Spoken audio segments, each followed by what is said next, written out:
Lo que voy a contarte esta noche está ocurriendo ahora mismo. Mientras escuchas estas palabras, en una pequeña ciudad italiana de apenas 28.000 habitantes, 400.000 personas han reservado su lugar para contemplar algo que no debería existir. Algo que estuvo escondido durante 600 años. Algo que la Iglesia ocultó con tanto empeño que ni siquiera los papas sabían exactamente dónde estaba. Y algo que, cuando finalmente lo encontraron en 1818, puso fin a una leyenda que había circulado durante siglos, una leyenda que afirmaba que el hombre enterrado allí había resucitado como Cristo. Estoy hablando de la tumba de San Francisco de Asís y de lo que encontraron dentro de ella. Desde el 22 de febrero de 2026, por primera vez en 800 años, los restos mortales de San Francisco están expuestos al público. Un pequeño esqueleto, con el cráneo dañado, reposando sobre un paño de seda blanco dentro de una vitrina de plexiglás sellada. Huesos tan consumidos, tan frágiles, que parecen pertenecer a un niño. Pero pertenecen al hombre que Lynn White, el historiador de Stanford, llamó el mayor revolucionario espiritual de la historia occidental. Un hombre que renunció a todo, absolutamente a todo, para vivir exactamente como Jesús. Y un hombre cuya iglesia, la que él fundó y amó, hizo todo lo posible para ocultar, controlar y en última instancia traicionar. Si te quedas conmigo hasta el final, vas a entender por qué la Iglesia escondió el cuerpo de Francisco durante 6 siglos. Vas a descubrir qué encontraron en esa tumba que no debería existir. Y vas a conocer la verdad sobre lo que le hicieron al hombre más parecido a Jesús que ha caminado sobre la tierra. Porque lo que le hicieron a Francisco después de muerto es exactamente lo que le hicieron a su mensaje. Lo envolvieron en mármol, lo cubrieron de oro y lo enterraron tan profundamente que nadie pudiera encontrarlo. Investigué la historia de Francisco de Asís durante más de 20 años. Viajé a Asís 8 veces. Recorrí la Porciúncula, la diminuta capilla donde murió. Subí al Monte Alberna donde recibió los estigmas. Bajé a la cripta de la basílica donde sus huesos descansan desde hace casi 8 siglos. Entrevisté a historiadores franciscanos, a frailes que custodian la basílica, a académicos que han dedicado su vida a separar la leyenda de la realidad en la biografía más fascinante y más manipulada de la historia del cristianismo. Y lo que descubrí me heló la sangre. No por lo que Francisco hizo en vida, que es extraordinario, sino por lo que la Iglesia hizo con él después de muerto. Pero antes de contarte lo que encontraron en la tumba, necesitas entender algo que muy pocos saben. Necesitas saber dónde está enterrado Francisco, porque el lugar mismo es una contradicción tan brutal, tan obscena, que cuando la entiendes todo lo demás cobra sentido. Francisco está enterrado bajo una basílica. No cualquier basílica, una de las más espectaculares de Italia. Una estructura doble, con una iglesia inferior y una superior, decorada con frescos de Cimabue, de Giotto, de Simone Martini, de Pietro Lorenzetti, patrimonio de la humanidad de la UNESCO. Un monumento de una riqueza artística y arquitectónica que quita el aliento, y el hombre que yace debajo de todo eso es el hombre que dijo: no quiero poseer nada, ni siquiera un lugar donde recostar la cabeza. El hombre que se desnudó literalmente delante de su padre y del obispo de Asís para devolver hasta la ropa que llevaba puesta. El hombre que pidió expresamente que su orden no poseyera nada, ni casas, ni iglesias, ni bibliotecas, nada. ¿Ves la contradicción? El apóstol de la pobreza absoluta enterrado bajo toneladas de mármol, oro y arte. Es como si a Jesús lo hubieran enterrado en el templo de Salomón. Es exactamente lo contrario de todo lo que representó. Pero la contradicción se hace aún más profunda cuando conoces el nombre original del lugar, porque la colina donde se levanta la Basílica de San Francisco no siempre se llamó así. A principios del siglo XIII, esa colina se conocía como el Colle del Inferno, la colina del infierno. ¿Sabes por qué? Porque era el lugar donde se ejecutaban las sentencias de muerte. Era el patíbulo de Asís y también era el vertedero de la ciudad. El vertedero y el patíbulo. Ahí es donde enterraron a Francisco y ahí es donde construyeron una de las basílicas más fastuosas de la cristiandad. Y hay quien dice que eso fue deliberado, que fue un acto de redención del lugar más maldito de la ciudad, pero yo creo que es algo más que eso. Creo que es un símbolo involuntario de lo que la Iglesia hizo con Francisco. Tomaron la basura y la muerte y la cubrieron de belleza, pero debajo, en lo más profundo, la verdad sigue ahí. Y ahora déjame contarte cómo llegó Francisco a ese lugar, porque la historia de su entierro es una de las más caóticas, más violentas y más reveladoras de toda la historia del cristianismo. Francisco murió la tarde del sábado, 3 de octubre de 1226, en la Porciúncula, la diminuta capilla de Santa María de los Ángeles, que era el corazón espiritual de su orden. Tenía 44 años, aunque su cuerpo parecía el de un anciano, estaba casi ciego.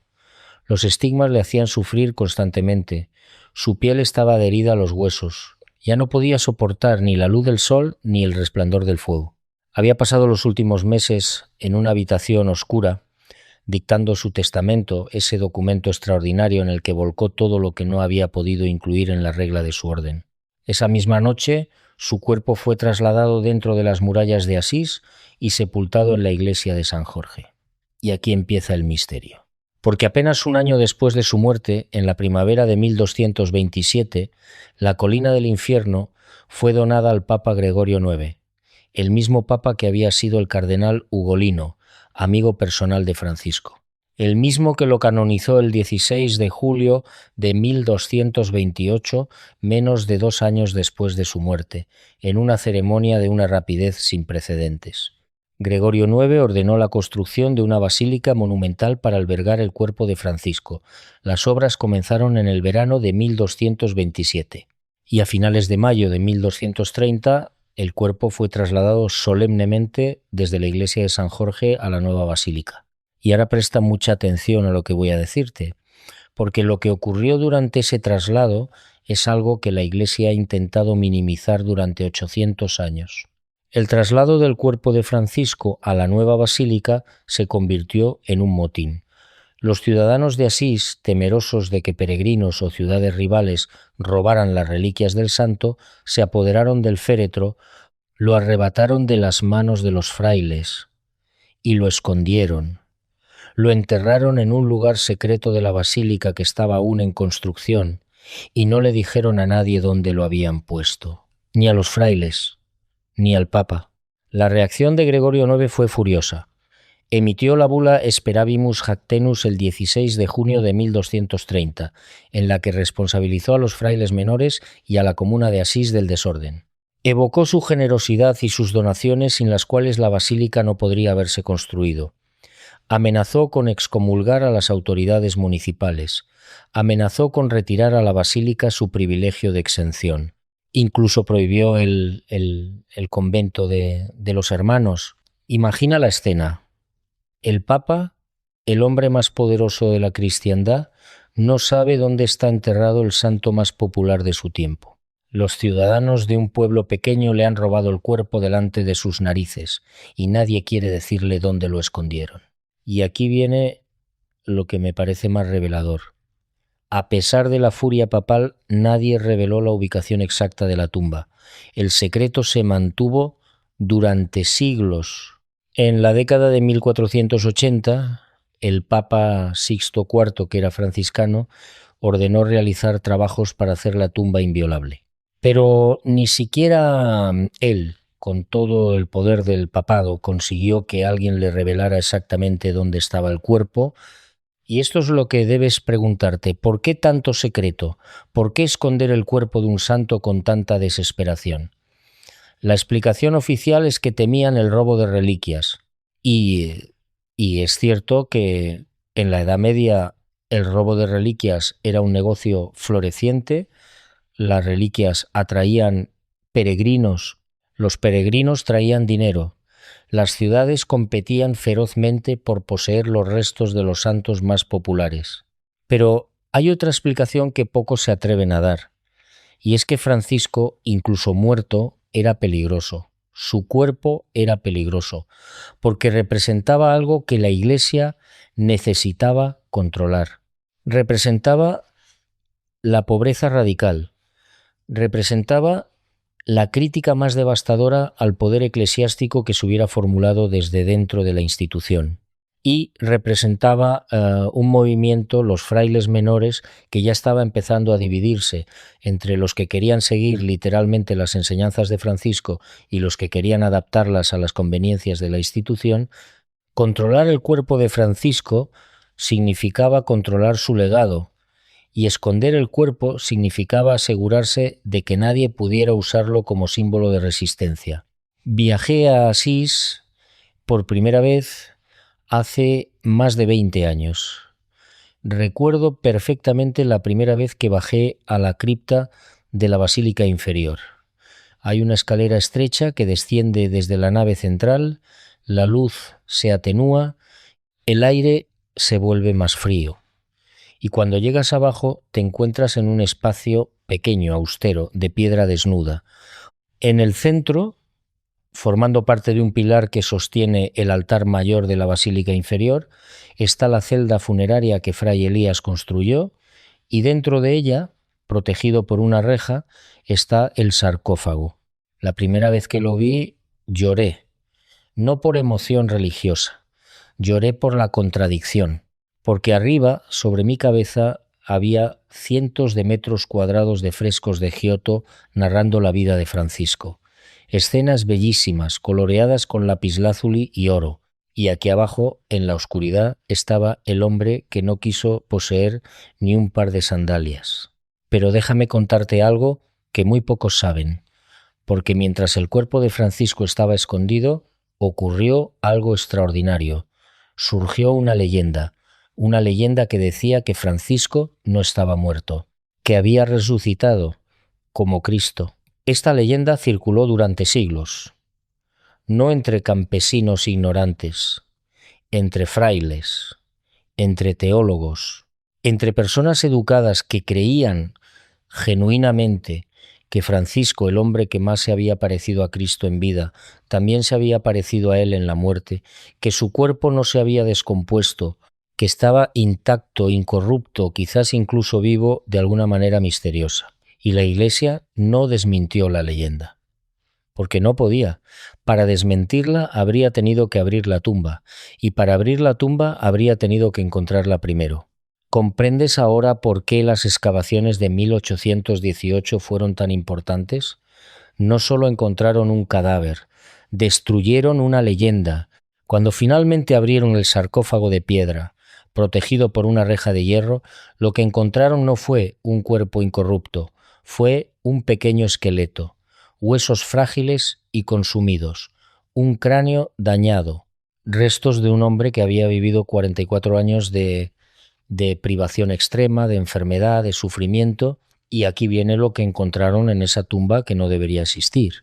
Cuando en diciembre de 1818, después de excavaciones realizadas en el más absoluto secreto, trabajando de noche y ocultando en las mañanas todo rastro de los trabajos, finalmente abrieron el sarcófago de piedra, encontraron varias cosas que no cuadraban con la narrativa oficial. Lo primero que encontraron fue el propio sarcófago, protegido por una pesada reja de hierro, un sarcófago de piedra maciza, escondido en las entrañas de la basílica, debajo del altar mayor de la iglesia inferior.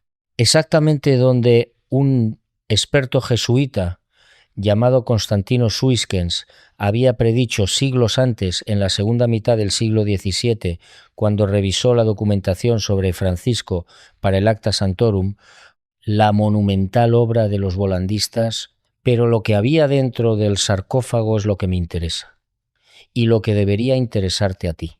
Encontraron un esqueleto pequeño, extraordinariamente pequeño, los huesos de un hombre que en vida no debía medir más de 1,55 m, quizás 1,60 m, un hombre diminuto. Y los huesos estaban en un estado que revelaba algo que la geografía oficial prefiere no enfatizar. Estaban profundamente dañados, consumidos.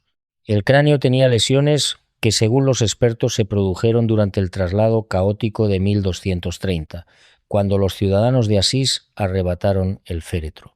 Pero Lo que más me impactó cuando investigué los informes de las diferentes examinaciones, la de 1818 y la posterior de 1978, fue algo que los frailes custodios prefieren mencionar solo de pasada. Los huesos mostraban las huellas de un sufrimiento físico extremo, no el sufrimiento poético que describen las biografías. Sufrimiento real, enfermedad, malnutrición, las marcas de un cuerpo que fue llevado al límite de lo que la biología humana puede soportar.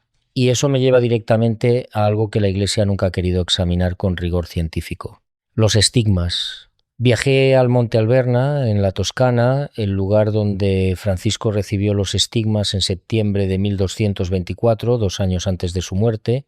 Es un lugar de una belleza sobrecogedora, un acantilado de roca caliza que se alza sobre el valle del Tíber, cubierto de bosques de hayas que en otoño se tiñen de un rojo intenso.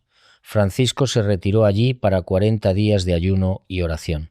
Y según la tradición, el 17 de septiembre, mientras oraba, un serafín con la imagen de un crucificado descendió del cielo y le imprimió en el cuerpo las 5 llagas de Cristo, en las manos, en los pies, en el costado.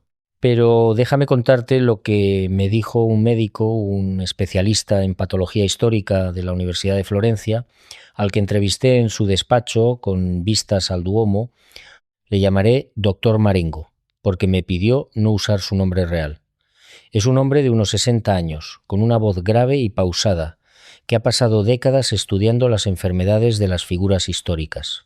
Me miró con una mezcla de respeto y frustración cuando le pregunté por los estigmas de Francisco. Mira, me dijo, nunca se ha permitido un examen forense completo de los restos de Francisco con tecnología moderna. Lo que sabemos es esto. Francisco, en los últimos años de su vida, padecía múltiples enfermedades: malaria crónica, que probablemente contrajo durante su viaje a Egipto en 1219 para encontrarse con el sultán Al-Kamil; una enfermedad ocular grave, posiblemente tracoma, que lo dejó prácticamente ciego; y una enfermedad de la piel que algunos historiadores de la medicina han identificado como lepra o como una forma severa de sarna. Se detuvo. Me miró fijamente. Las lesiones cutáneas que se interpretaron como estigmas podrían haber tenido una explicación médica, pero nadie ha podido verificarlo porque nadie ha tenido acceso a un estudio científico riguroso de los restos. Cada vez que se ha propuesto, la Iglesia se ha negado.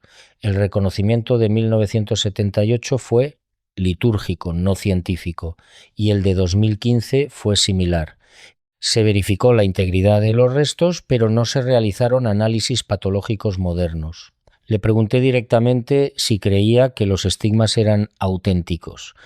No puedo responder a eso, me dijo, porque no tengo los datos. Y ese es exactamente el problema. No tenemos los datos porque la Iglesia no quiere que los tengamos. Y la pregunta que deberías hacerte es ¿por qué? Esas palabras se me quedaron grabadas, porque tienen razón.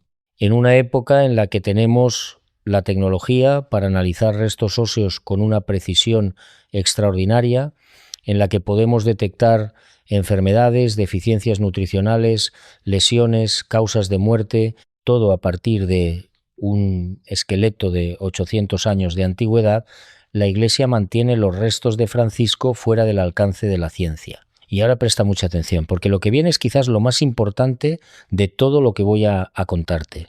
La exposición que está ocurriendo ahora mismo, en este momento, en febrero y marzo de 2026, es la primera vez que los restos se muestran al público. Pero no es un examen científico, es una exhibición. Los huesos están en una vitrina sellada. Nadie puede tocarlos, nadie puede analizarlos. 400.000 personas van a desfilar ante ellos para rezar, para venerar, para fotografiar, pero ningún científico va a poder estudiarlos. Y esto me lleva a la verdadera pregunta: ¿qué es lo que la Iglesia no quiere que descubramos en esos huesos? Porque hay varias posibilidades y cada una de ellas es explosiva. La primera posibilidad tiene que ver con los estigmas.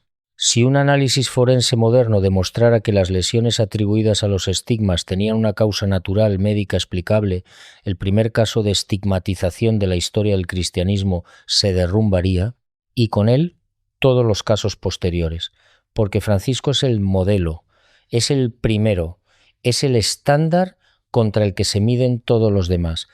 Si sus estigmas no fueron milagrosos, ¿qué dice eso de los cientos de estigmatizados que vinieron después? La segunda posibilidad tiene que ver con la causa de su muerte. Francisco murió a los 44 años, un hombre que a los 20 tenía la salud suficiente para ir a la guerra. ¿Qué lo mató? La respuesta oficial es que una combinación de enfermedades y del rigor extremo de su vida ascética acabaron con él. Pero hay historiadores que han sugerido algo más oscuro, que el nivel de privación al que Francisco se sometió y al que sometió a sus primeros compañeros cruzaba la línea entre la ascesis y el autosacrificante, que Francisco no solo aceptaba el sufrimiento, sino que lo buscaba activamente de una manera que hoy consideraríamos profundamente preocupante. Un análisis de sus huesos podría revelar los niveles exactos de malnutrición, de carencias vitamínicas, de estrés óseo. Podría mostrarnos con precisión científica lo que el ayuno extremo y la privación continuada hacen a un cuerpo humano. Y eso es algo que la Iglesia, que sigue promoviendo el ayuno y la mortificación corporal como virtudes, no tiene ningún interés en que se sepa, pero la tercera posibilidad es la más devastadora de todas, y tiene que ver no con el cuerpo de Francisco, sino con su legado, porque lo que encontraron en la tumba no era solo un esqueleto, era un testigo silencioso de la mayor traición de la historia del cristianismo, la traición del mensaje de Francisco por la propia orden que él fundó. Déjame explicarte esto con calma, porque es fundamental. Francisco de Asís escribió un testamento poco antes de morir. En ese testamento dejó instrucciones clarísimas sobre cómo debía vivir su orden después de su muerte. Instrucciones que no podían ser más explícitas. No quería que los frailes poseyeran nada, ni casas, ni conventos, ni bibliotecas, ni iglesias, nada.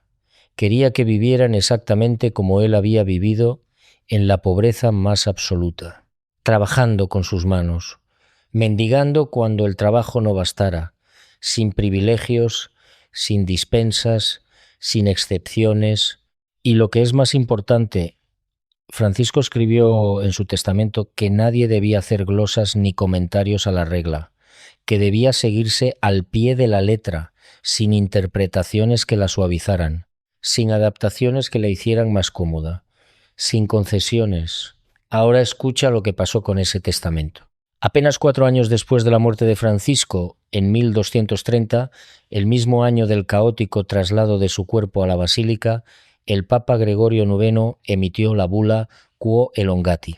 Y en esa bula declaró que el testamento de Francisco no tenía carácter de obligatoriedad, que los frailes no estaban obligados a seguirlo, que solo la regla aprobada por el Papa era vinculante. ¿Comprendes la magnitud de lo que acabo de decirte? El amigo personal de Francisco, el hombre que lo canonizó, el hombre que ordenó construir la basílica sobre su tumba, declaró que las últimas voluntades de Francisco no tenían valor legal. Las anuló 4 años después de su muerte, cuando el cuerpo aún estaba tibio, si me permites la expresión, y a partir de ahí la orden franciscana se embarcó en un proceso que Francisco habría considerado una abominación. Empezaron a construir conventos, iglesias, bibliotecas, universidades, acumularon propiedades, aceptaron privilegios papales, se convirtieron en pocas generaciones en exactamente lo que Francisco había rechazado con cada fibra de su ser. Y el cuerpo de Francisco, escondido en las profundidades de la basílica, era el testigo mudo de esa traición. Sus huesos, sus pobres huesos maltratados por el ayuno y la enfermedad, yacían bajo toneladas de mármol y frescos de Giotto que costaron fortunas. El hombre que no quiso poseer ni un par de sandalias estaba enterrado bajo una de las iglesias más ricas del mundo. ¿Entiendes ahora por qué lo escondieron tan bien? No era solo para protegerlo de los ladrones de reliquias, era para proteger a la institución de su propia conciencia, para que nadie pudiera señalar la tumba y decir: mirad, aquí yace el hombre que os pidió ser pobres y mirad lo que habéis construido sobre él. Recuerdo una conversación que tuve en Asís con un fraile anciano, un hombre de 82 años al que llamaré Fray Benedetto. Lo conocí en el jardín del Sacro Convento, el enorme complejo que se levanta junto a la basílica. Un edificio masivo con cientos de habitaciones, una biblioteca extraordinaria, obras de arte que valen millones. Fray Benedetto llevaba más de 60 años viviendo allí. Me senté con él en un banco de piedra, bajo un olivo centenario, con las colinas de Umbría extendiéndose hasta el horizonte. El sol de la tarde pintaba todo de dorado. Le pregunté si alguna vez sentía la contradicción entre la pobreza que Francisco predicó y la riqueza que lo rodea. Me miró largo rato con unos ojos azules muy claros, casi transparentes. Luego me dijo con una voz suave pero firme: cada día de mi vida, cada día bajo a la cripta y me arrodillo ante sus huesos. Y cada día siento vergüenza, porque sé que si Francisco volviera mañana y viera esto, haría exactamente lo que hizo con su padre. Se desnudaría, devolvería todo, y se iría al campo a vivir con los leprosos. Se quedó en silencio. Después añadió algo que me heló la sangre: pero nosotros no podemos desnudarnos. Porque si lo hiciéramos, si de verdad viviéramos como Francisco nos pidió, la Iglesia no lo permitiría. Lo sé porque lo intentaron, los espirituales lo intentaron. Y los quemaron, los espirituales. Ese nombre apareció una y otra vez en mi investigación, y su historia es quizás la más trágica de todo lo que rodea a Francisco de Asís. Poco después de la muerte de Francisco, su orden se dividió en dos facciones irreconciliables. Por un lado, los conventuales, que aceptaban las dispensas papales, construían conventos, acumulaban libros, se adaptaban a las realidades del mundo. Por otro, los espirituales, que insistían en seguir literalmente las enseñanzas de Francisco: pobreza absoluta, sin propiedades, sin concesiones, sin glosas. El conflicto se fue intensificando durante décadas. Los espirituales se remitían al testamento de Francisco, los conventuales se remitían a las bulas papales que lo habían anulado. Era una batalla entre la fidelidad al fundador y la obediencia a la institución. Y la institución ganó. En 1317 el Papa Juan XXIII emitió la bula Quorum Dam Exigit, ordenando a los espirituales que se sometieran a la obediencia de sus superiores. En 1318 la bula Gloriosam Ecclesiam los condenó definitivamente. Algunos se sometieron, otros formaron grupos disidentes, los Fraticelli, que fueron perseguidos como herejes. Algunos fueron encarcelados, algunos fueron quemados en la hoguera. Lee eso otra vez. Hombres que querían vivir exactamente como Francisco les había pedido, fueron quemados vivos por la iglesia que Francisco había fundado. Y todo esto ocurría mientras el cuerpo de Francisco yacía escondido bajo la basílica, mientras sus huesos, los huesos de un hombre que predicó la paz y la pobreza, servían de cimiento a un edificio que representaba exactamente lo contrario. Umberto Eco, el gran novelista italiano, utilizó este conflicto como argumento de fondo de su novela El nombre de la rosa, y con razón, porque es una de las historias más poderosas y más dolorosas de la historia del cristianismo, la historia de un hombre que quiso ser pobre y de una institución que decidió que la pobreza era demasiado peligrosa. Y esto que viene ahora cambia absolutamente todo lo que crees saber sobre Francisco de Asís. Porque hay algo en la historia del descubrimiento de la tumba que la narrativa oficial pasa por alto sistemáticamente. Y es la historia de cómo buscaron el cuerpo, una historia que involucra excavaciones clandestinas, secretos de Estado, la invasión napoleónica de Italia y una obsesión que duró siglos. Déjame contarte cómo fue. Después de que los ciudadanos de Asís escondieran el cuerpo de Francisco en 1230, durante los siguientes 500 años hubo múltiples intentos de encontrarlo. Todos fracasaron. La ubicación exacta de la tumba se había convertido en el secreto mejor guardado de la cristiandad. Solo un puñado de personas sabían dónde estaba, y ese conocimiento se transmitía de generación en generación con una discreción absoluta. Hubo un primer intento serio en la década de 1480, cuando el Papa Sixto IV, que era franciscano, ordenó trabajos en la basílica, pero en lugar de buscar la tumba, lo que hizo fue reforzarla. Ordenó que se construyeran defensas adicionales alrededor del lugar donde se creía que estaba el cuerpo, para hacerlo inviolable. ¿Ves lo interesante? No lo buscó. Lo protegió aún más, como si temiera que encontrarlo fuera más peligroso que mantenerlo escondido. Después, en la segunda mitad del siglo XVII, un experto jesuita llamado Constantino Suiskens, mientras revisaba la documentación sobre Francisco para la monumental obra Acta Sanctorum, hizo algo que nadie había hecho antes. Estudió minuciosamente los documentos históricos, las descripciones arquitectónicas de la basílica, los relatos del traslado de 1230 y llegó a una conclusión precisa: el cuerpo debía estar debajo del altar mayor de la basílica inferior. Suiskens publicó su conclusión, pero nadie actuó. Pasaron más de 100 años hasta que alguien se atrevió a excavar. En 1806, el ministro general de los frailes, un hombre llamado Nicola Papini, decidió intentarlo, pero lo que hizo fue extraordinario. Organizó las excavaciones en el más absoluto secreto. Los frailes excavaban de noche y cada mañana, antes de que amaneciera, ocultaban cuidadosamente todo rastro de los trabajos. Nadie debía saber lo que estaban haciendo. Ni los peregrinos que visitaban la basílica, ni las autoridades civiles, ni siquiera otros miembros de la orden. ¿Por qué tanto secreto? La respuesta es fascinante. Estaban en plena era napoleónica.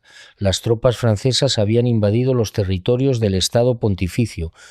Napoleón estaba confiscando bienes eclesiásticos, clausurando monasterios, robando obras de arte. Si las autoridades francesas se enteraban de que había un tesoro enterrado bajo la basílica, las consecuencias serían catastróficas. Y efectivamente, el avance de las tropas napoleónicas detuvo la excavación.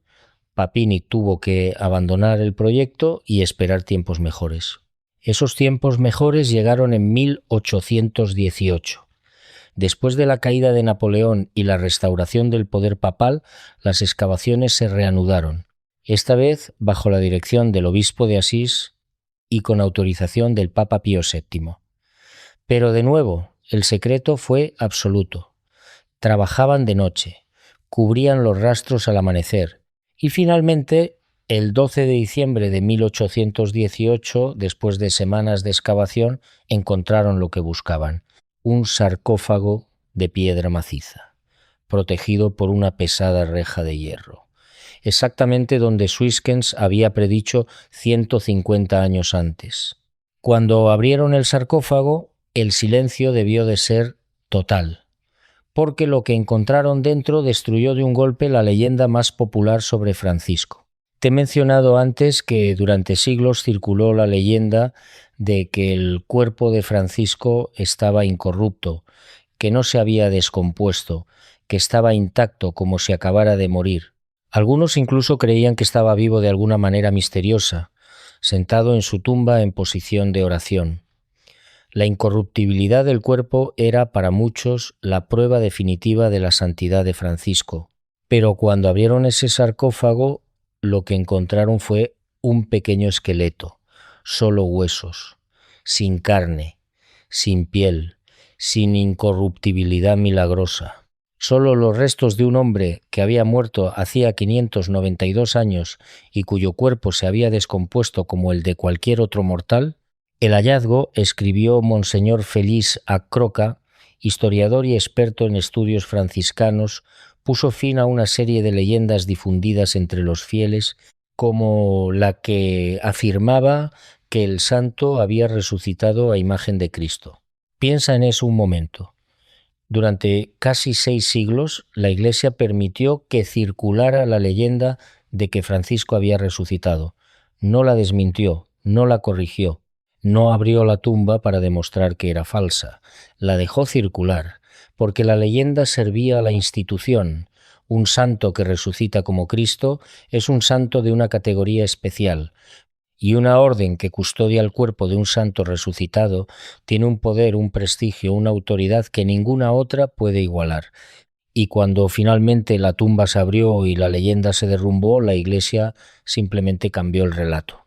Ya no era el santo que había resucitado, era el santo cuyos huesos debían ser venerados. El mecanismo era diferente, pero el resultado era el mismo. Control. Déjame contarte ahora algo sobre la segunda examinación de los restos, la de 1978, porque es crucial para entender lo que está pasando hoy. En 1978 se realizó un reconocimiento oficial de los restos de Francisco. Fue la primera vez que los huesos fueron sacados del sarcófago desde 1818. Los colocaron en una nueva vitrina de plexiglas, la misma que se está exhibiendo ahora en 2026, y se expusieron durante un solo día a un público muy reducido. Pero lo que me interesa de esa examinación de 1978 es lo que no se hizo. No se realizó un análisis forense, no se hizo un estudio patológico, no se tomaron muestras para datación por carbono, no se analizó la composición química de los huesos, no se hizo nada de lo que cualquier arqueólogo moderno habría considerado imprescindible. En 2015 hubo otro reconocimiento, de nuevo se verificó la integridad de los restos, de nuevo no se realizaron análisis científicos y ahora, en 2026, los restos están expuestos al público, pero de nuevo dentro de una vitrina sellada, sin contacto con el aire exterior, sin posibilidad de estudio científico. 3 oportunidades en 200 años. Y en ninguna de las 3 la Iglesia permitió un análisis científico riguroso. Compara esto con lo que ha ocurrido con otras reliquias. La sábana santa de Turín fue sometida a datación por carbono en 1988. Los resultados fueron devastadores para los que creían en su autenticidad. El lino databa del siglo XIII o XIV, no del primero. Pero al menos se hizo el análisis. Al menos la ciencia tuvo la oportunidad de examinar la evidencia. Con Francisco eso nunca ha ocurrido. Y la pregunta sigue siendo la misma. ¿Qué temen encontrar? Entrevisté sobre este tema a una arqueóloga forense de la Universidad de Bolonia, una mujer extraordinaria llamada doctora Giuliana Falsetti. Me recibió en su laboratorio un espacio lleno de instrumentos de análisis y cajas etiquetadas con nombres de sitios arqueológicos.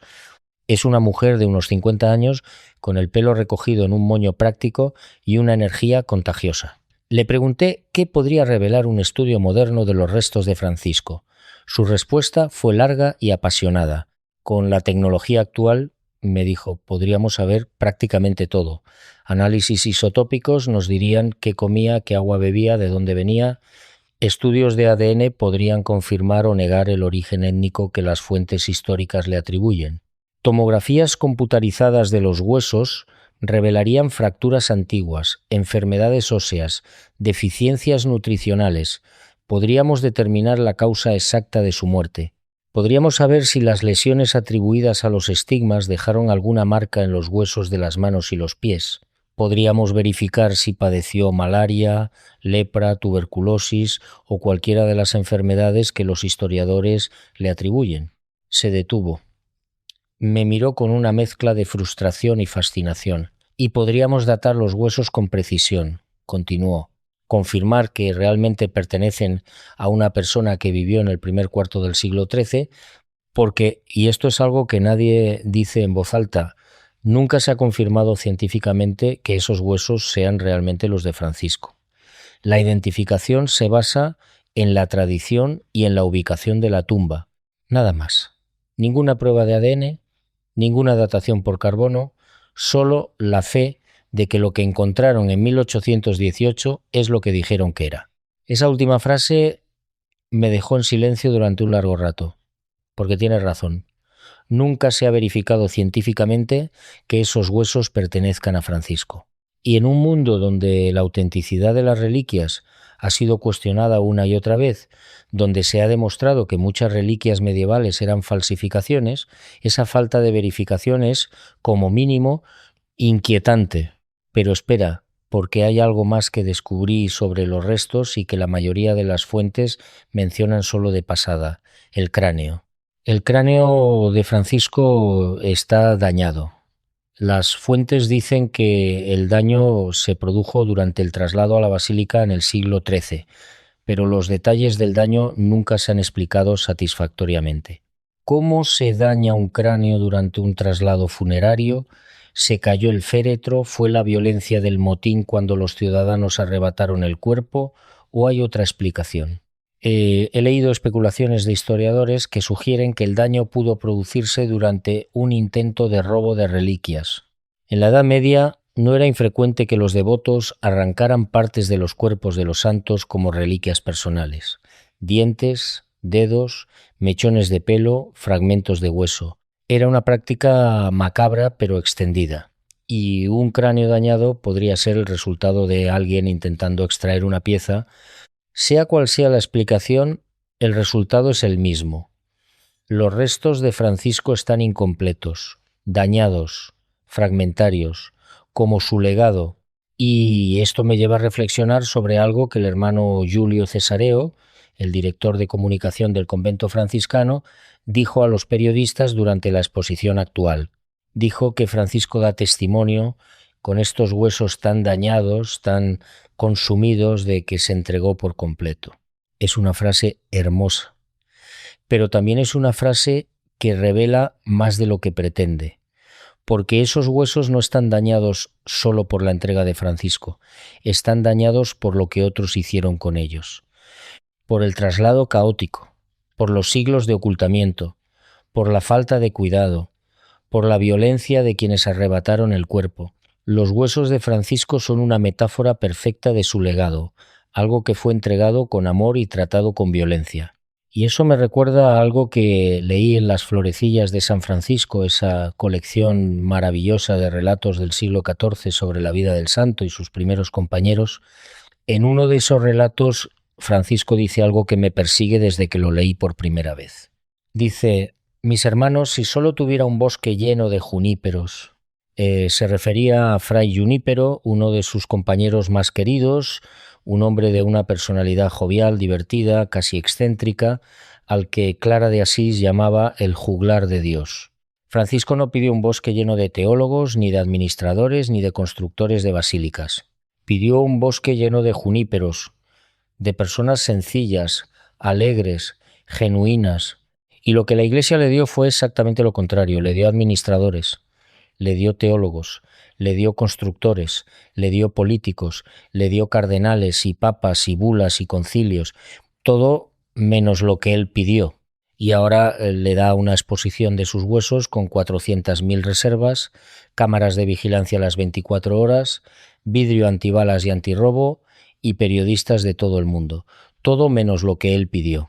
Porque lo que Francisco pidió fue simplemente esto: que sus hermanos vivieran el Evangelio sin glosas, sin interpretaciones, sin excepciones, y eso es lo único que la Iglesia nunca le ha dado.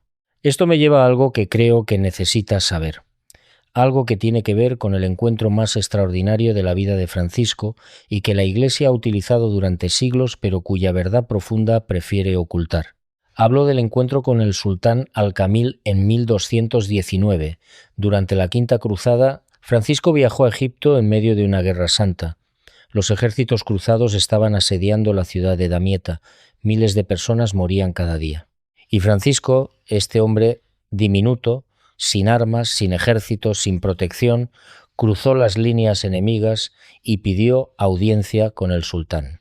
Y el sultán lo recibió. No solo lo recibió, sino que lo escuchó durante varios días.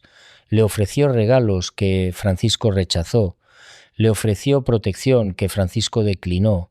Y al final lo dejó ir en paz. Este encuentro es uno de los momentos más extraordinarios de la historia del diálogo interreligioso.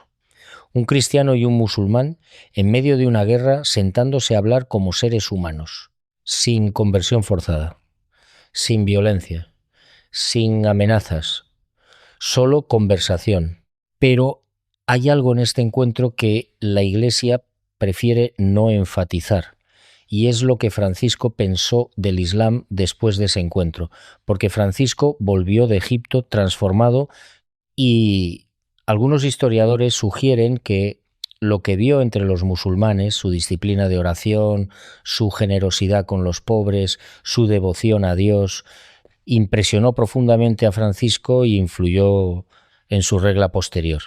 En la regla novulada de 1221, Francisco incluye un capítulo sobre los hermanos que van entre los sarracenos y otros infieles, y lo que dice en ese capítulo es revolucionario para su época.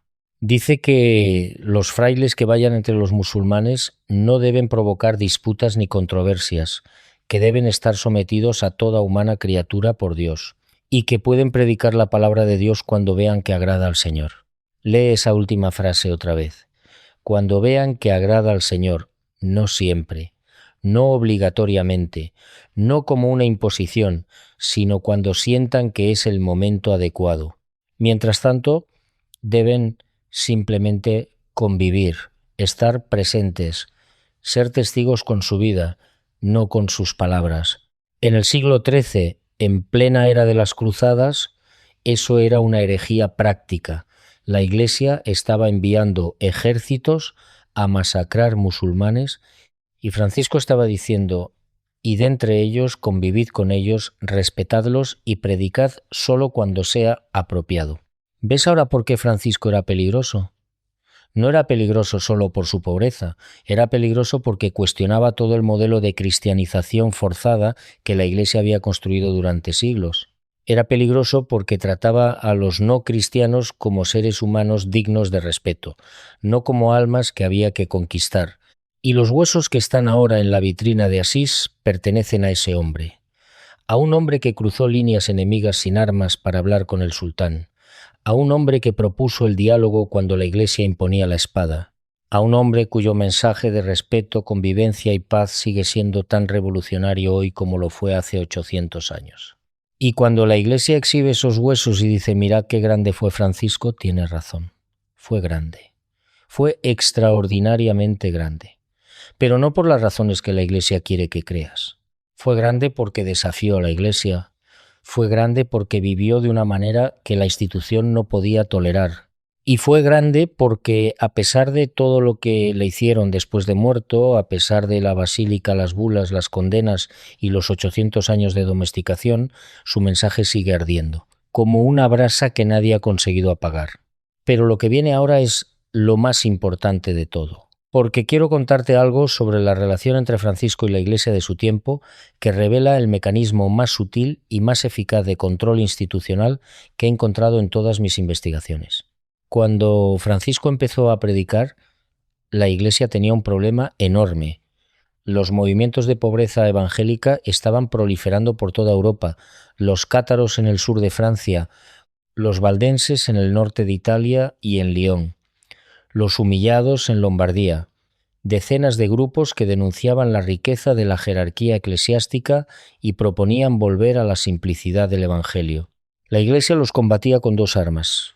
La primera era la Inquisición, la persecución directa, la excomunión, la hoguera. Esa fue la suerte de los cátaros, exterminados en la cruzada albigense entre 1209 y 1229. Pero la segunda arma era más sutil y más eficaz.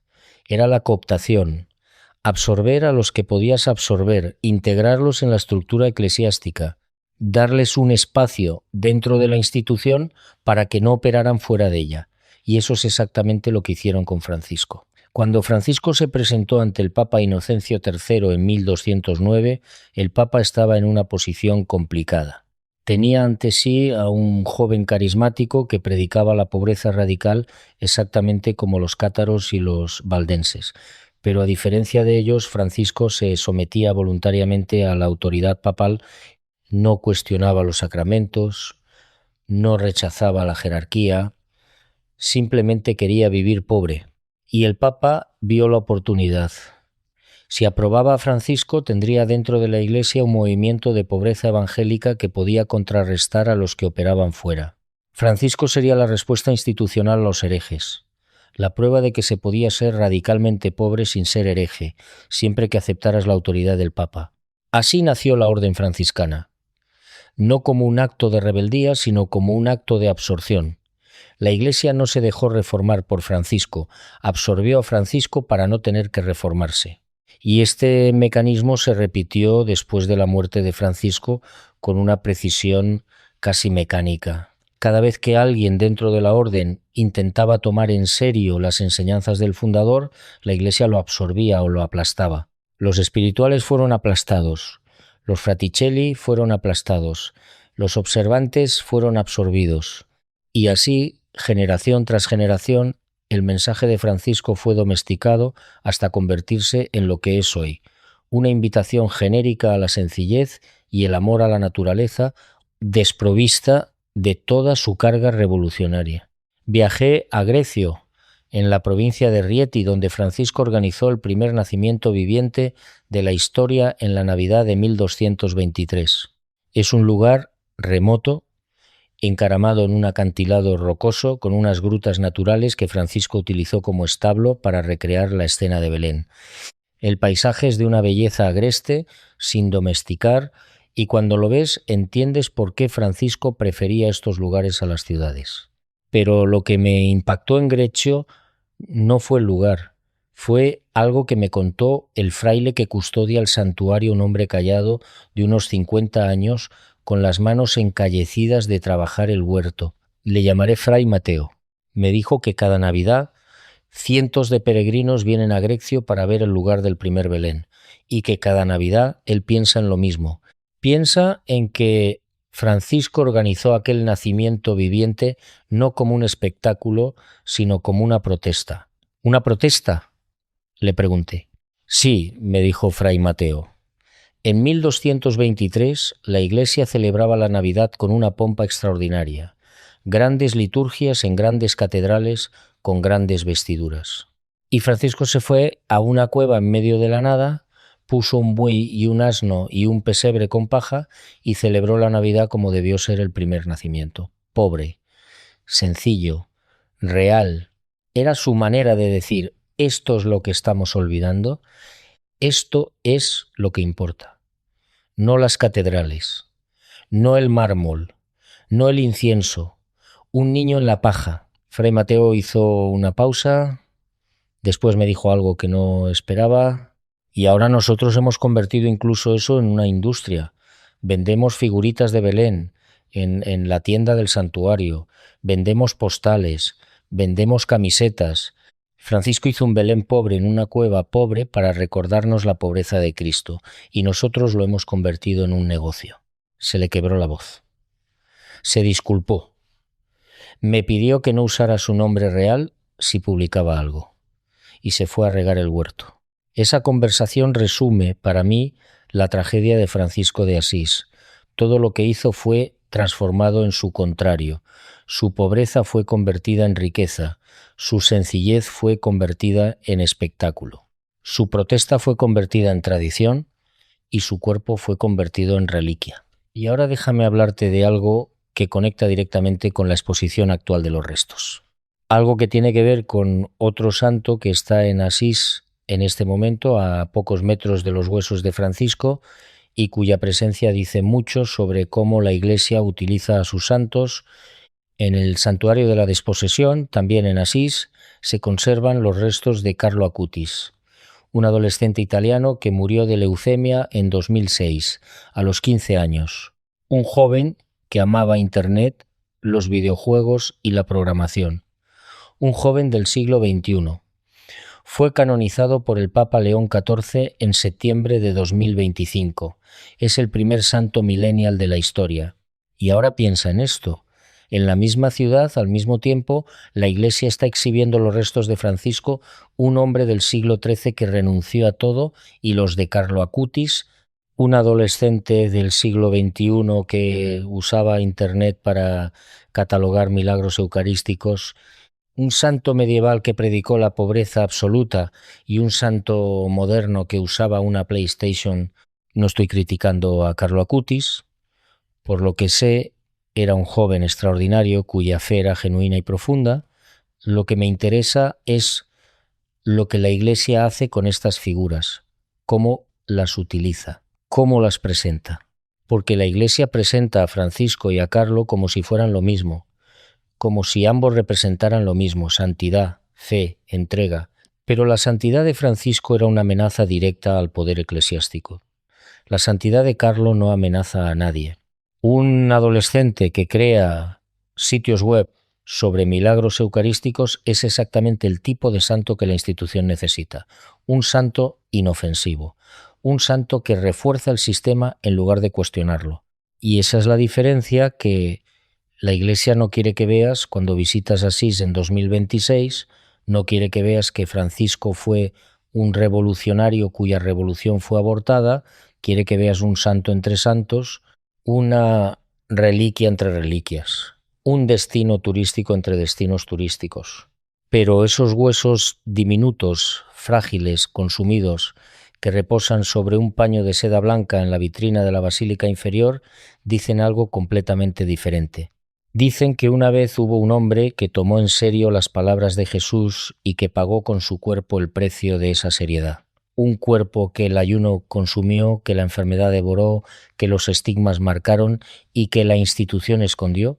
Y ahora, 800 años después, los sacan a la luz, los ponen en una vitrina, les ponen una inscripción en latín y 500 personas por hora desfilan ante ellos, hacen una foto con el móvil y siguen adelante. Y Francisco, si pudiera hablar desde esos huesos, probablemente diría lo que dijo en vida, que no quería nada de esto, que no quería basílica, ni vitrina, ni inscripción, ni cola de espera, que quería que sus hermanos vivieran el Evangelio, sin glosas, sin excepciones, sin excusas.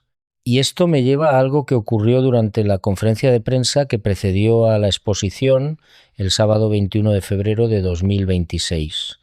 Algo que pasó casi inadvertido, pero que me parece enormemente significativo.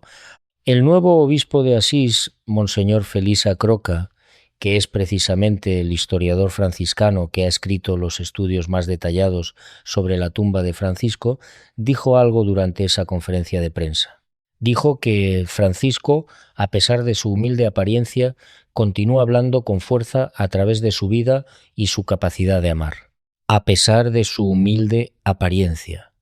A pesar de, como si la humildad de Francisco fuera un obstáculo que hay que superar para llegar a su mensaje.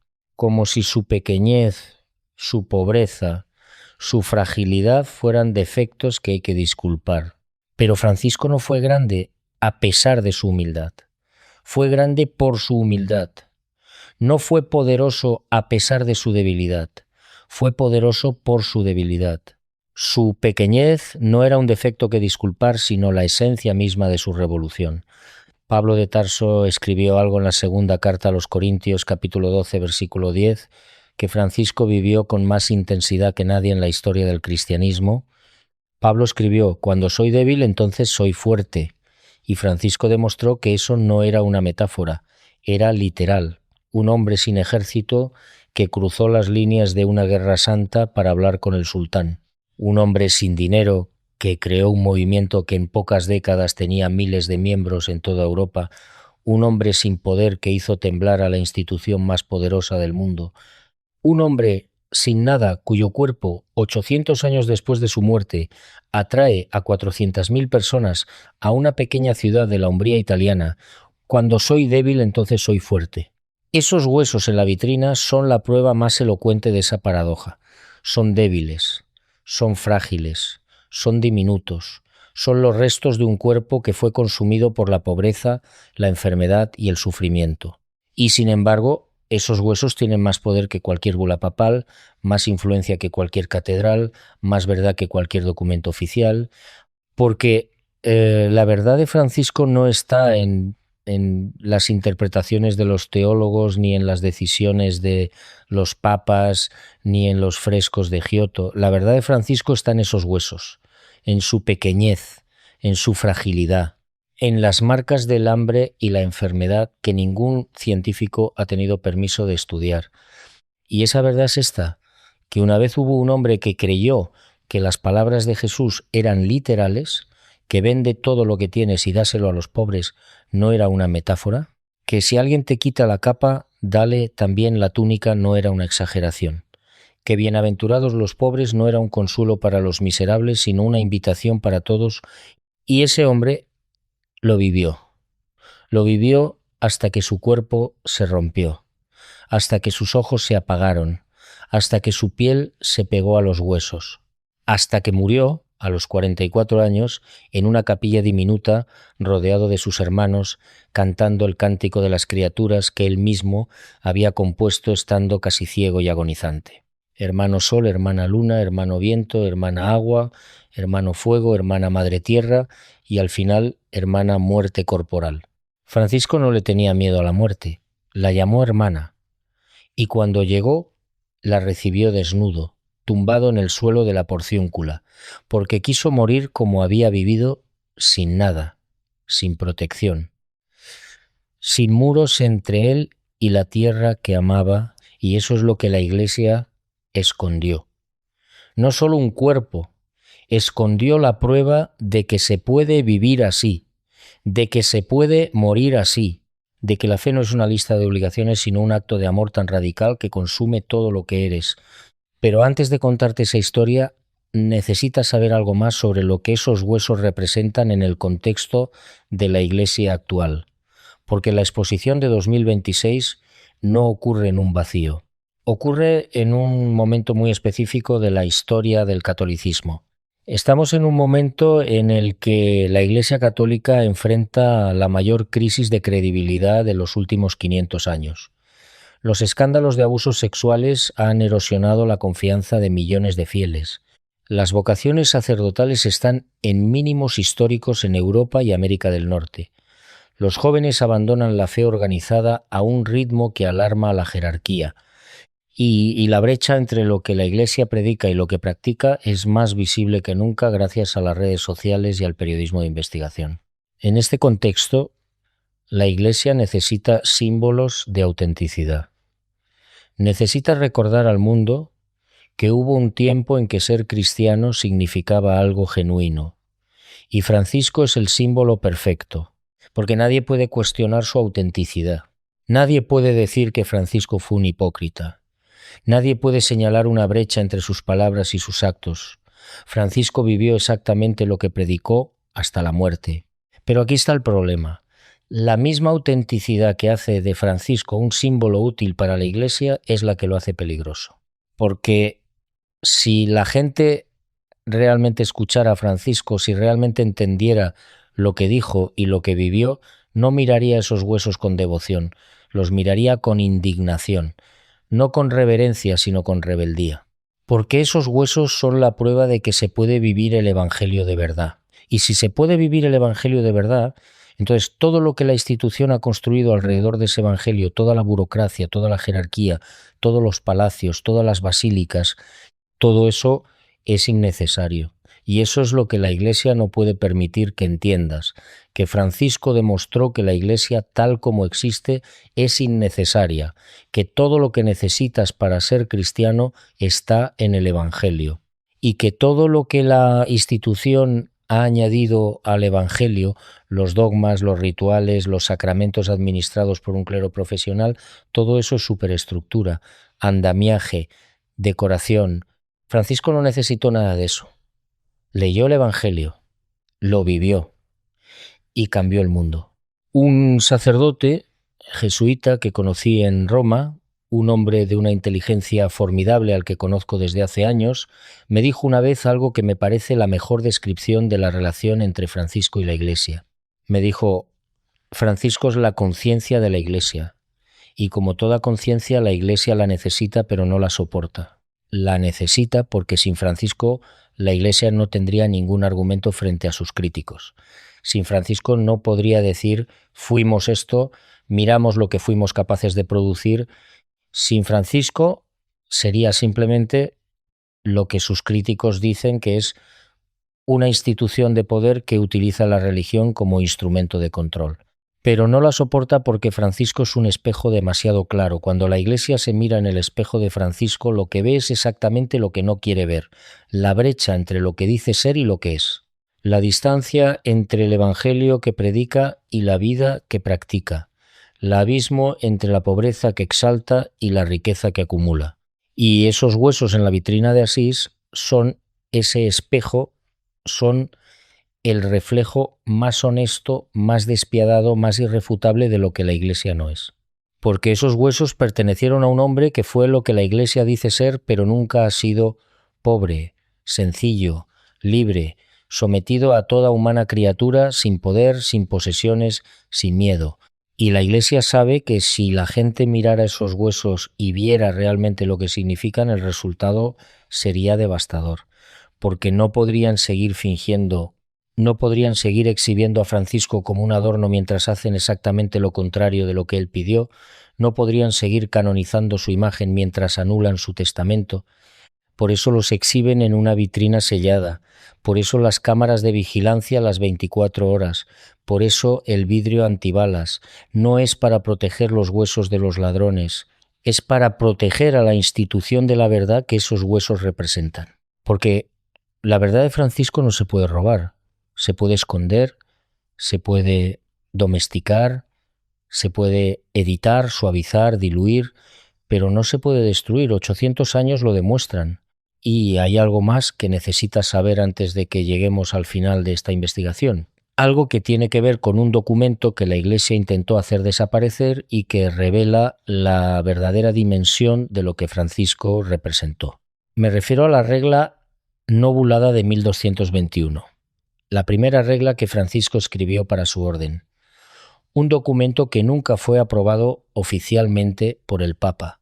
Un documento que la Orden sustituyó en 1223 por una versión más corta, más suave, más aceptable para la institución. La regla bulada aprobada por Honorio III es la que oficialmente rige la Orden franciscana. La no bulada, la original, quedó en el olvido durante siglos. Pero la regla no bulada es un documento extraordinario, y cuando la lees entiendes inmediatamente por qué la Iglesia no la quiso. En ella, Francisco cita el Evangelio de Mateo extensamente, copia textualmente las palabras de Jesús, no las interpreta, no las comenta, no las adapta, las transcribe tal cual y después simplemente dice esto es lo que debemos vivir. En el capítulo 14 de la regla no bulada, Francisco escribe algo que me parece de una claridad devastadora. Dice que los hermanos que van entre los sarracenos y otros infieles pueden vivir espiritualmente de dos modos. Uno es no provocar disputas ni controversias, estar sometidos a toda humana criatura por Dios y confesar que son cristianos. El otro es anunciar la palabra de Dios cuando vean que agrada al Señor. Piensa en lo que esto significa. Francisco está diciendo que el primer modo de evangelizar no es predicar, sino simplemente vivir entre los demás, sin disputas, sin imposiciones, sin superioridad, sometidos, esa palabra es explosiva, sometidos a toda humana criatura, no solo a los cristianos, a toda humana criatura, incluidos los musulmanes, incluidos los paganos, incluidos los que no creen en nada. Francisco está diciendo que la primera obligación del cristiano no es convertir al otro, sino someterse a él, servirle, estar disponible, y solo después, si el momento es adecuado, hablar de Dios. En la versión bulada de 1223, ese capítulo fue drásticamente recortado. La invitación a la sumisión desapareció. La libertad de elegir cuándo predicar fue sustituida por indicaciones más genéricas. El fuego se apagó. Y esto es un patrón que se repite en todos los escritos de Francisco. Cada vez que un texto suyo pasaba por el filtro de la aprobación institucional, perdía su radicalidad, se suavizaba, se domesticaba. Las palabras más incómodas, las que más se parecían al Evangelio original, eran las primeras en caer. Un teólogo de la Universidad Gregoriana de Roma, al que conocí en un congreso hace años, me dijo algo que me parece la mejor síntesis de este proceso. Me dijo, Francisco escribía como Jesús hablaba, y la Iglesia editaba a Francisco como editó a Jesús, conservando las palabras bonitas y eliminando las peligrosas. Pero las palabras eliminadas no desaparecen, siguen ahí, en los manuscritos, en las fuentes, en los archivos, y cada vez que alguien las lee, cada vez que alguien descubre lo que Francisco realmente dijo antes de que la institución lo editara, algo se enciende. Me pasó a mí. Recuerdo la primera vez que leí la regla nobulada completa fue en una biblioteca franciscana de Oxford, en un manuscrito medieval que me dejaron consultar con guantes blancos y bajo la supervisión de un bibliotecario que parecía más nervioso que yo. Cuando llegué al capítulo sobre los sarracenos, cuando leí sometidos a toda humana criatura, sentí que el suelo se movía bajo mis pies, porque entendí que Francisco no era lo que me habían enseñado. No era el santo dulce que hablaba con los pájaros y les predicaba a los peces, era un revolucionario, un hombre que proponía una forma de estar en el mundo que la Iglesia no podía permitir. Y eso me lleva a un último detalle sobre la tumba que creo que necesitas conocer. Un detalle que conecta el pasado con el presente de una manera que me parece fundamental. La tumba de Francisco está rodeada por las tumbas de 4 de sus compañeros: León, Maseo, Ángel, Rufino, 4 hombres que caminaron con él, que vivieron con él, que lo vieron morir. Y hay una quinta tumba, la de Jacopa de Setesoli, en la entrada de la cripta. Pero hay alguien que no está ahí, alguien cuya ausencia es más elocuente que cualquier presencia: Fray Elías. Fray Elías de Cortona fue uno de los compañeros más influyentes de Francisco. Era un hombre brillante, un jurista, un político. Fue él quien supervisó la construcción de la basílica. Fue él quien organizó el traslado del cuerpo. Fue él quien, probablemente más que nadie, fue responsable de que Francisco terminara enterrado bajo una estructura que contradecía todo lo que representó. Y Fray Elías no está en la cripta, no está junto a Francisco. Fue expulsado de la orden, excomulgado, murió en 1253, reconciliado in extremis con la Iglesia en su lecho de muerte, pero alejado para siempre del círculo íntimo de Francisco. ¿Sabes por qué fue expulsado? Por su arrogancia, por su ambición, por convertir la orden en una institución de poder cuando Francisco la había concebido como una fraternidad de pobres. Elías representaba exactamente la deriva que Francisco temía, y la Iglesia lo castigó por ello, pero no porque su deriva fuera incorrecta, sino porque fue demasiado evidente, porque hizo demasiado ruidosamente lo que la institución hacía en silencio.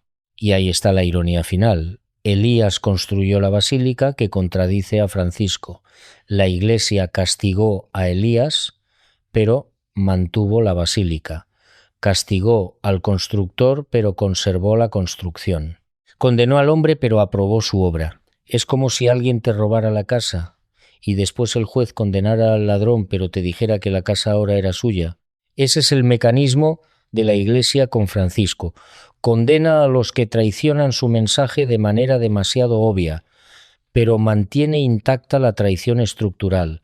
La basílica sigue ahí, la riqueza sigue ahí, los privilegios siguen ahí, el testamento sigue anulado, la pobreza absoluta sigue siendo herética y los huesos de Francisco siguen debajo de todo eso, diminutos, frágiles, silenciosos, pero todavía ahí, todavía presentes, todavía incómodos, porque esa es la grandeza última de Francisco.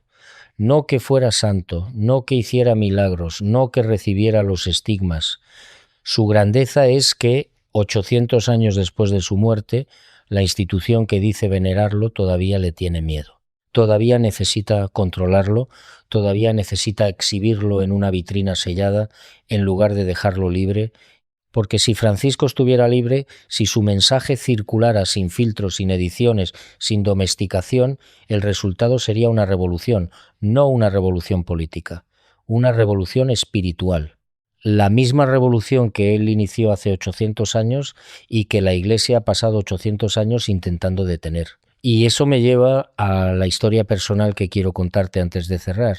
Una historia que ocurrió en la misma Asís, en el mismo lugar donde ahora se exhiben los restos, y que para mí resume todo lo que he investigado durante más de 20 años. Y ahora quiero que entiendas algo que conecta todo lo que te he contado hasta ahora con algo que está ocurriendo en este preciso momento en Asís. Algo que tiene que ver con lo que realmente significan esos huesos expuestos en la vitrina. Porque la exposición de los restos de Francisco no es un acto neutral, no es simplemente una celebración de un aniversario, es un acto político. Y para entenderlo necesitas conocer el contexto. Estamos en 2026, se cumplen 800 años de la muerte de Francisco. La Iglesia Católica está celebrando este aniversario con grandes eventos. El Papa León XIV tiene previsto visitar Asís el 6 de agosto para un encuentro con jóvenes franciscanos. 400.000 personas han reservado su lugar para ver los restos. Más de 200 periodistas cubrieron la exhumación. Es un espectáculo mediático de primera magnitud. Pero pregúntate esto, ¿por qué ahora? ¿Por qué después de 800 años la Iglesia decide mostrar los huesos de Francisco al público? ¿Qué ha cambiado? Viajé a Roma para buscar la respuesta. Hablé con varios vaticanistas, periodistas especializados en la Santa Sede, y con un teólogo que trabaja en una de las universidades pontificias de Roma y que me pidió anonimato absoluto. Este teólogo, al que llamaré Padre Adriano, me recibió en una cafetería cerca de la Piazza Navona. Un hombre joven, sorprendentemente joven para su cargo, con una inteligencia afilada y una honestidad que me sorprendió. Le pregunté directamente por qué la Iglesia había decidido exponer los restos de Francisco precisamente ahora. Su respuesta fue larga, matizada, pero la esencia fue esta. La Iglesia necesita a Francisco más que nunca, me dijo. Vivimos en una época de crisis de credibilidad por los escándalos de abusos, crisis de vocaciones, crisis de fe entre los jóvenes. Y Francisco es la carta que la Iglesia siempre juega cuando necesita recordar al mundo que hubo un tiempo en que ser cristiano significaba algo radical, algo bello, algo que iba más allá de la institución. Hizo una pausa, bebió un sorbo de espresso, pero hay una ironía terrible en todo esto. Continuó, la Iglesia muestra los huesos de Francisco para decir, mirad, somos estos, somos los herederos de este hombre extraordinario. Pero si Francisco volviera hoy, si apareciera en la plaza de San Pedro con su hábito remendado y sus pies descalzos, lo más probable es que la Guardia Suiza no le dejara entrar, porque Francisco no encajaría en la Iglesia de hoy. Así como no encajó en la Iglesia de su tiempo, le pregunté a qué se refería. Me miró con una intensidad que me incomodó.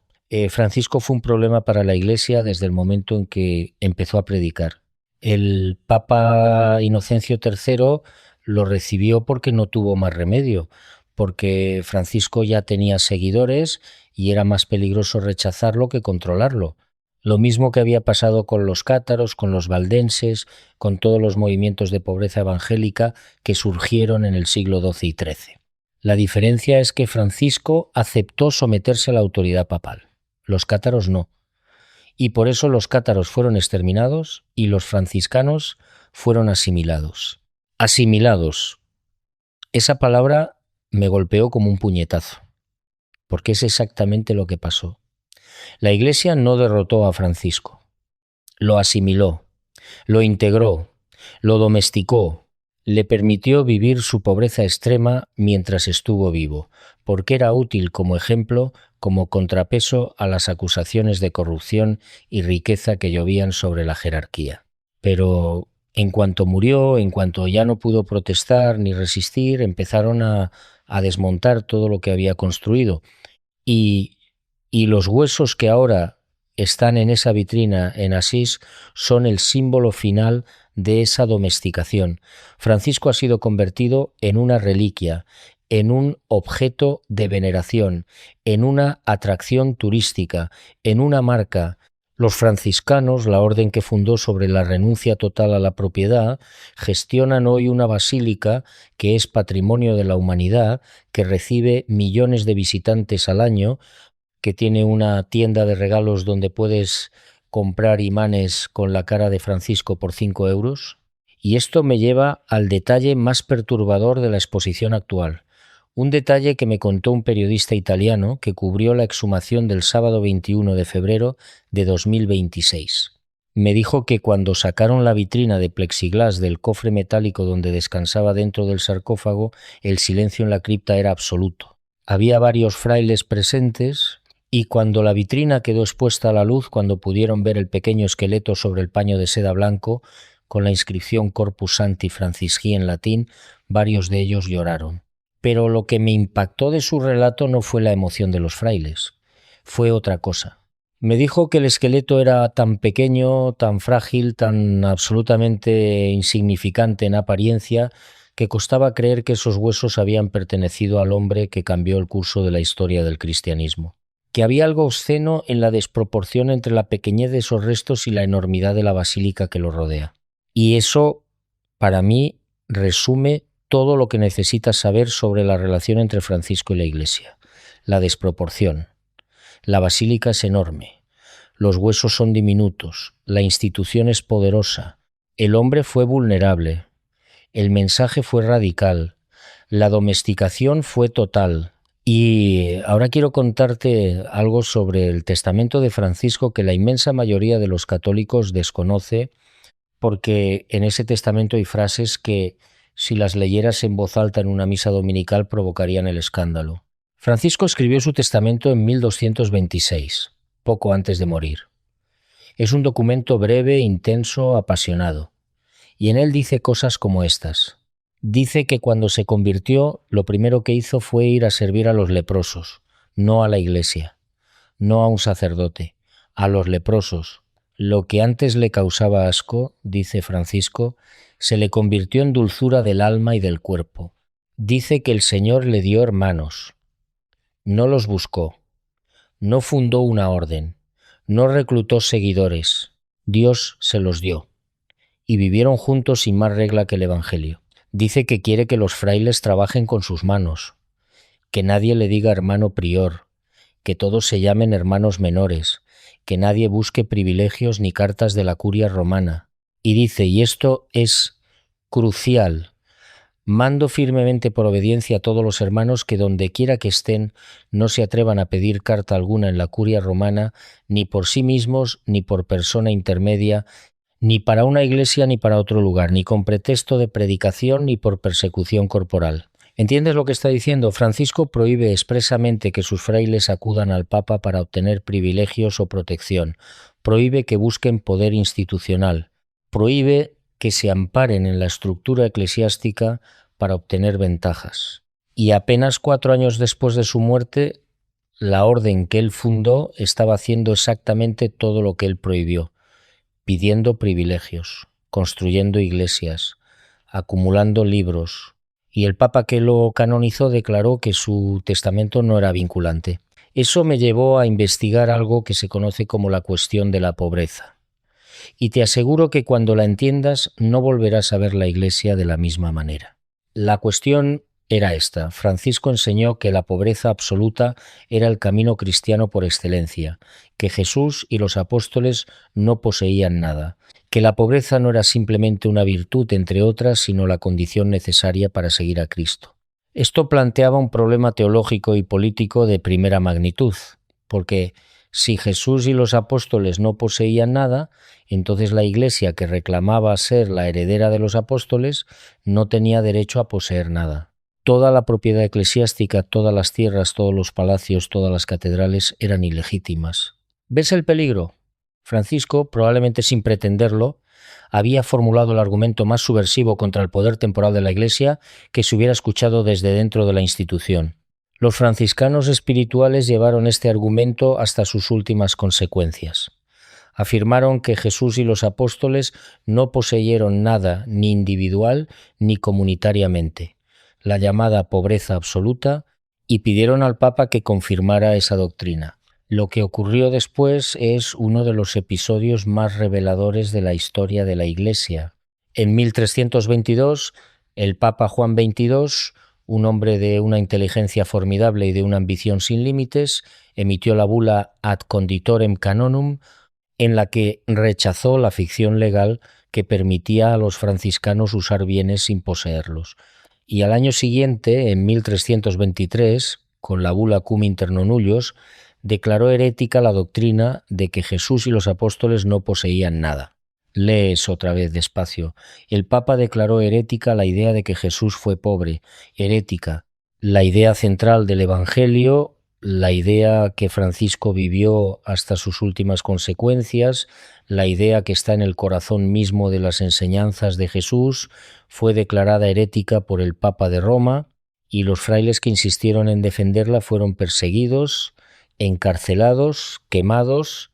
Viajé a Aviñón, en el sur de Francia, donde Juan XXII tenía su corte, para investigar este episodio. El Palacio de los Papas de Aviñón es una fortaleza inmensa, una de las construcciones góticas más grandes de Europa. Un edificio que irradia poder, riqueza, autoridad, y fue desde ese palacio desde donde un papa declaró que era herejía afirmar que Jesús fue pobre. Estuve de pie en la sala de audiencias del palacio, un espacio enorme con techos altísimos, y pensé en Francisco, en su celda diminuta, en sus pies descalzos, en su hábito remendado, y pensé en el Papa sentado en ese trono, con sus ropas de seda y su tiara de oro, declarando que la pobreza de Jesús era herejía. La desproporción. Otra vez. Siempre la desproporción.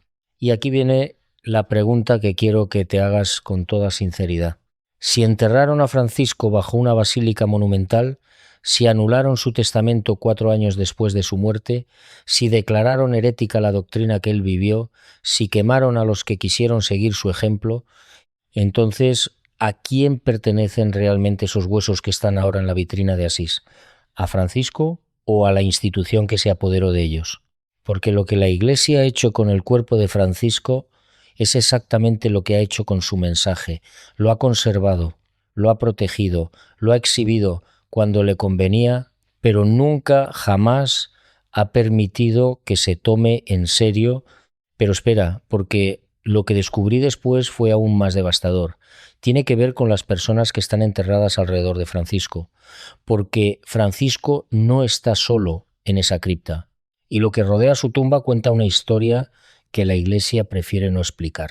En la cripta de la Basílica, alrededor de la tumba de Francisco, están enterrados 4 de sus compañeros más cercanos: Fray León, Fray Maseo, Fray Ángel y Fray Rufino. Y hay una quinta tumba que no pertenece a un fraile sino a una mujer, una noble romana llamada Jacopa de Setesoli, a la que Francisco llamaba hermano Jacopa en masculino como una broma cariñosa. Fray León es especialmente importante. Era el confesor y secretario de Francisco, era el testigo más cercano de los momentos previos a la estigmatización, era a quien Francisco regaló la famosa bendición a Fray León y era uno de los líderes del movimiento espiritual que quería mantener viva la pobreza radical de Francisco.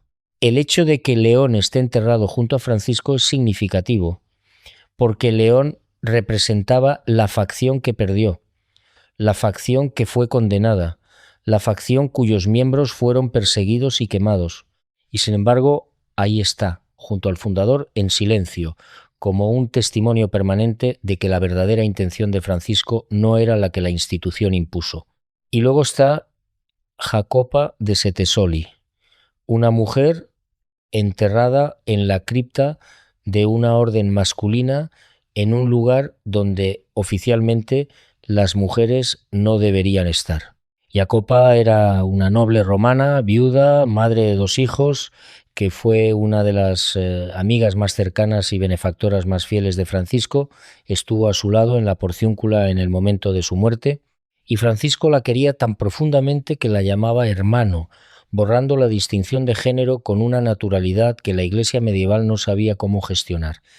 El hecho de que Jacopa esté enterrada ahí es una de esas anomalías que revela más de lo que la institución querría, porque dice algo sobre Francisco que la geografía oficial prefiere minimizar, que Francisco tenía una relación profunda, íntima, extraordinariamente cercana con una mujer. No una relación sexual, por lo que sabemos, pero una relación de una intensidad emocional que desafiaba todas las normas de su tiempo.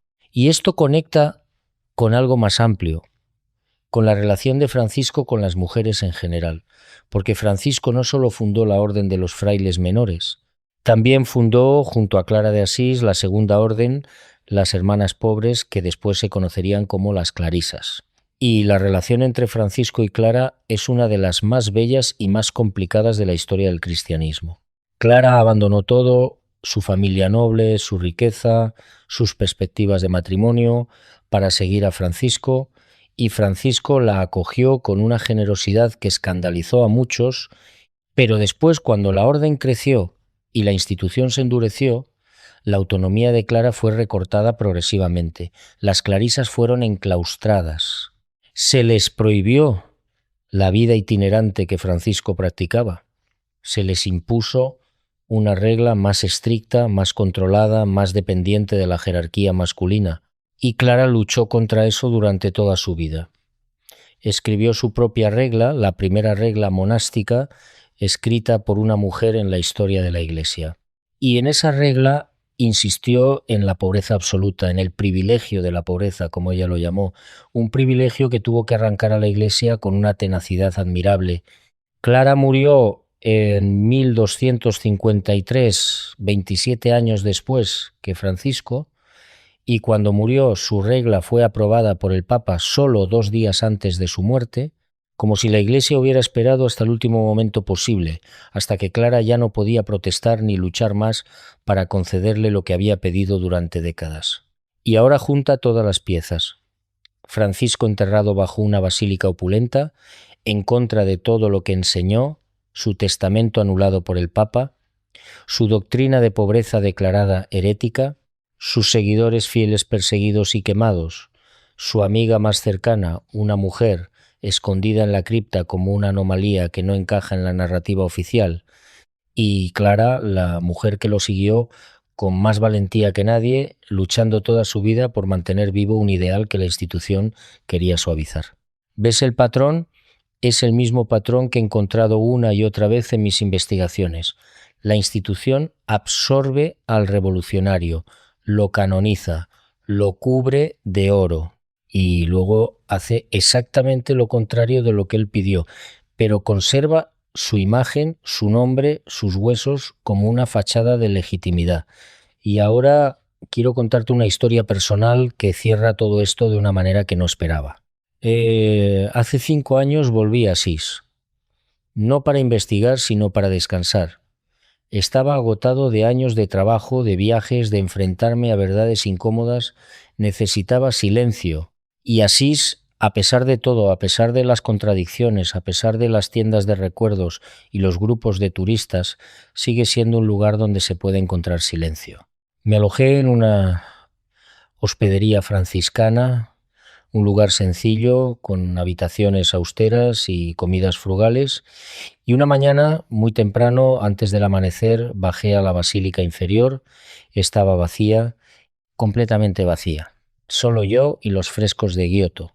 Bajé a la cripta y me senté en un banco de piedra frente a la tumba de Francisco y me quedé allí en el silencio durante más de 2 horas, y en ese silencio algo cambió en mí, porque dejé de ver la contradicción, dejé de ver la basílica opulenta y los huesos escondidos y la traición institucional, y empecé a ver otra cosa. Empecé a ver a un hombre que había amado tanto, con tanta intensidad, con tanta entrega, que ni siquiera 800 años de manipulación institucional habían conseguido apagar su luz. Porque eso es lo extraordinario de Francisco. No es lo que la Iglesia hizo con él, es lo que no consiguió hacerle. No consiguió domesticarlo del todo, no consiguió silenciarlo completamente. 800 años después, su mensaje sigue siendo tan peligroso, tan incómodo, tan radicalmente subversivo, que la Iglesia todavía necesita controlarlo, todavía necesita esconder sus huesos en una vitrina sellada, todavía necesita asegurarse de que nadie pueda analizarlos científicamente. Todavía necesita convertirlo en una reliquia inofensiva en lugar de dejarlo ser lo que fue, un revolucionario espiritual que desafió todo lo que la institución representaba. En esa cripta, en ese silencio, entendí algo que llevaba años sin poder articular, que Francisco es más grande que la Iglesia, que su mensaje es más poderoso que cualquier bula papal, que sus huesos Esos pobres huesos diminutos y maltratados dicen más sobre el cristianismo que todas las encíclicas, todos los catecismos, todos los concilios juntos, porque esos huesos son la prueba de que una vez hubo un hombre que vivió exactamente como Jesús pidió, sin posesiones, sin poder, sin protección, y que ese hombre fue tan peligroso para la institución que tuvieron que esconder su cuerpo durante 600 años, anular su testamento, declarar herética su doctrina y quemar a los que quisieron seguir su ejemplo. Y ahora esos huesos están ahí, en una vitrina, en Asís, expuestos por primera vez en 800 años, y 400.000 personas van a desfilar ante ellos. Y la pregunta es, ¿qué van a ver? ¿Van a ver una reliquia, un objeto de veneración, una pieza de museo, o van a ver lo que esos huesos realmente son?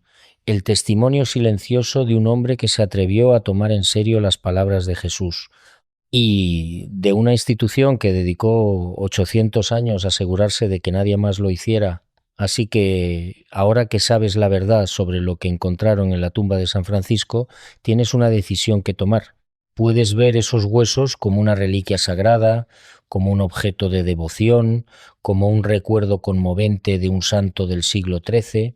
Puedes venerar al santo y seguir obedeciendo a la institución que traicionó todo lo que él representó. O puedes hacer lo que Francisco hizo. Puedes desnudarte, no literalmente, aunque Francisco lo hizo literalmente, pero puedes desnudarte de las comodidades que te protegen del mundo real, de las certezas que te impiden cuestionar, de la obediencia ciega que te impide pensar, porque eso es exactamente lo que Francisco hizo. Se desnudó delante de su padre, del obispo, de toda la ciudad, devolvió hasta la ropa que llevaba puesta y salió al mundo sin nada, sin protección, sin plan, sin garantías, solo con la convicción de que las palabras de Jesús eran verdad y de que había que vivirlas. Y eso, 800 años después, sigue siendo la invitación más radical, más peligrosa y más hermosa que se le puede hacer a un ser humano. Si este mensaje tocó tu corazón, si algo de lo que te he contado esta noche te hizo pensar, si sentiste aunque sea un instante la brecha entre lo que Francisco fue y lo que la Iglesia hizo con él, entonces comparte este vídeo. Compártelo con alguien que necesite escucharlo, con alguien que se pregunte si ser cristiano puede significar algo más que cumplir obligaciones y obedecer normas. Déjame un comentario contándome qué piensas. ¿Conocías la historia de cómo escondieron el cuerpo de Francisco? ¿Sabías que declararon herética la pobreza de Jesús? ¿Has estado alguna vez en Asís? Cuéntame tu experiencia. Dale like si crees que esta verdad merece ser conocida. Suscríbete si quieres seguir descubriendo lo que la Iglesia ha ocultado durante siglos y activa la campanita para no perderte lo que viene. Y te dejo con las palabras del propio Francisco, escritas en su testamento poco antes de morir, palabras que la Iglesia declaró no vinculantes. Palabras que 800 años después siguen ardiendo como brasas que nadie ha conseguido apagar. Dijo Francisco: y después que el Señor me dio hermanos, nadie me mostraba qué debía hacer, sino que el Altísimo mismo me reveló que debía vivir según la forma del Santo Evangelio. Según la forma del Santo Evangelio, no según la forma de la institución, no según la forma del poder, no según la forma de la conveniencia, según la forma del Evangelio. Esa fue la vida de Francisco, esa fue su muerte. Y esos huesos diminutos, frágiles, consumidos por el ayuno y la enfermedad, que ahora reposan en una vitrina en Asís, son la prueba de que una vez hubo un hombre que lo tomó en serio. La pregunta es si tú te atreves a hacer lo mismo. Nos vemos en el próximo vídeo.